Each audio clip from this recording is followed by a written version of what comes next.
जोहार जिंदाबाद लाल सलाम। सर्वजण लाल सलाम जिंदाबाद जोहार बोलणारे आहेत। आपण सर्व आदिवासी आहेत ना? आपण सध्याच्या घडीला ऐकतो महाराष्ट्रभर काय चाललेलं आहे। बंजारा समाज जे आपण कधी ऐकत नव्हतो, त्याच्या बरोबरीने थोडे थोडे धनगर समाज आपण ऐकत नव्हतो।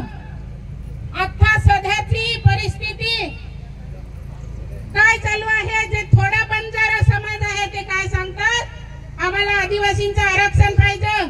आपण आरक्षण देणार काय? अरे थोडस आमच्याकडे आरक्षण आहे ते बंजारा समाज घेऊन जाणार ना, आमच्याकडे काय राहणार। सध्या जी लोक बसलेली आहेत, काही आपले बापदादा पण आहेत, काही तरुण आहेत, काही सुशिक्षित आहेत, काही नोकरीवाले आहेत। त्यांना माहित आहे आरक्षणाची आपल्याला काय गरज आहे। अरे आपण कॉलेजला जातो, आपल्याला आरक्षण लागतो। आपण निवडणुका येतात तेव्हा आपल्याला आरक्षण लागते।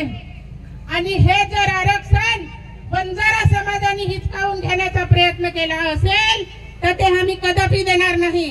आणि हे होऊ शकत नाही, कारण सरकारला माहित आहे काय हे आरक्षण बंजारा समाजाला देणार नाही, धनगरांना देणार नाही।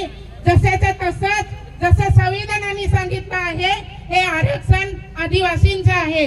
आणि हे आरक्षणाला धनगर आणि बंजारांनी हात लावता कामा नये।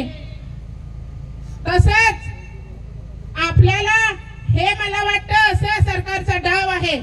सरकारचा डाव काय आहे आपल्याला माहित आहे।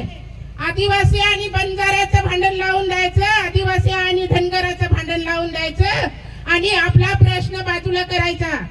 आदिवासी बंजारा आणि हे भांडत राहणार, हे मोर्चा काढत राहणार, परंतु आपला मुद्दा भांडणाचा आणि बाकीच्या गोष्टी नाही आहे।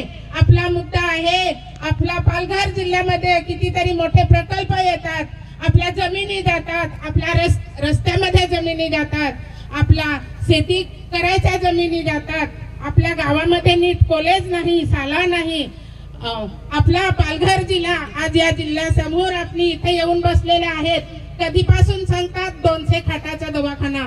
अरे आपली लोक गुजरातला जातात, सिल्वासला जातात आणि तिथली लोक काय सांगतात आपल्याला, तुमच्या महाराष्ट्रामध्ये तशी व्यवस्था करा ना।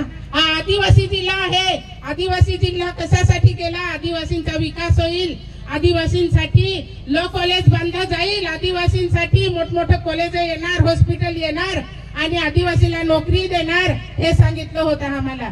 आज आमची परिस्थिती इथे काय करून ठेवली, इथे धनगराच्या बदल लढा, इथे बंजारा बदल लढा, हे नाही चालणार। आम्ही हे होऊन नाही देणार आणि आम्ही आमच्या हक्कासाठी लढत राहणार।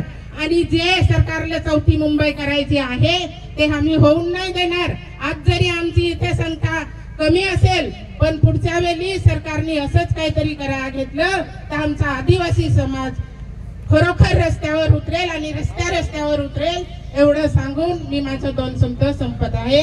जोहार जिंदाबाद।